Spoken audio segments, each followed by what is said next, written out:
Alright, so in this video we're going to go over a clean high pull. This is a fantastic exercise to develop power, to develop strength speed work as well. So there's a couple of key points that we want to really focus on here. One is the bar path. We want to drive that bar in a vertical line, just like a deadlift, for example, right? Although we are going to have more knee flexion in this movement, doesn't mean to say that the bar needs to travel away from us. We want to keep this bar traveling over center of mass, over midfoot the entire time.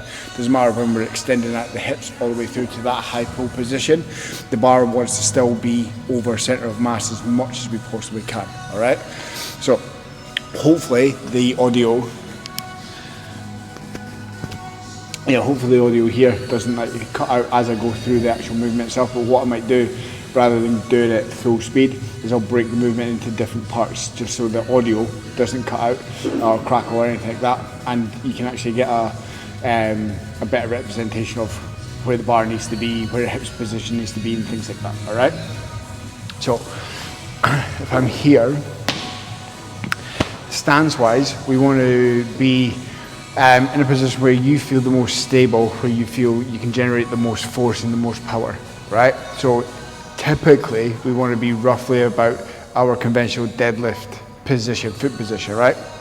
Hands are going to be slightly wider than your normal kind of conventional deadlift or like an RDL position. It's going to be slightly wider.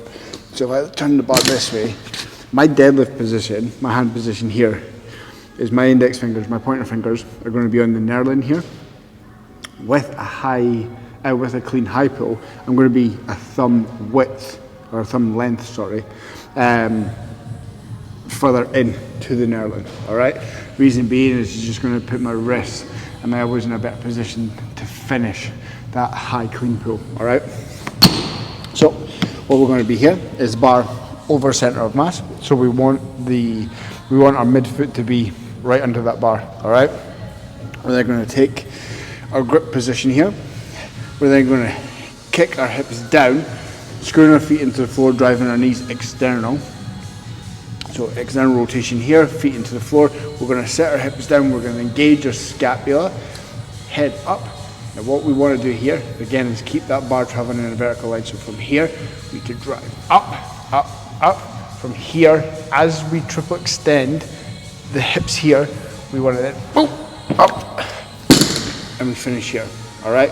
What we don't want to do is be too far forward of the bar as we're then driving up, and counter to that, what we don't want to do is as we're driving our elbows up, we don't want to extend the hips too much. We want to finish our body in a vertical line. We don't want to be too far forward, we don't want to be too far back. The way that we do that is by keeping forefoot pressure through our feet, all right?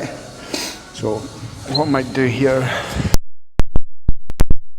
is put the mic there and do a couple reps at full speed.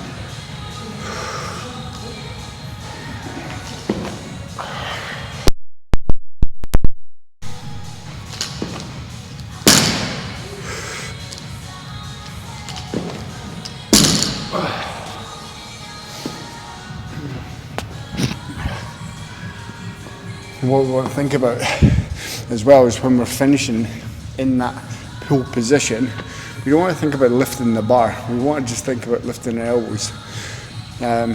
Yes, we want to try and get our elbows as high as we can to finish in that kind of full range, if you will. But there's just going to be certain times where we're loading this movement, really progressing it, where we're not going to be able to get our elbows nice and high. That's fine.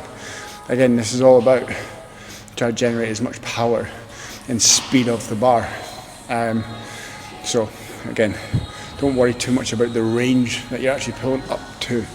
Yeah, it's all relative at the end of the day. We want to try and move this bar as fast as we can. So that's just a quick basic kind of tutorial on a clean high pull.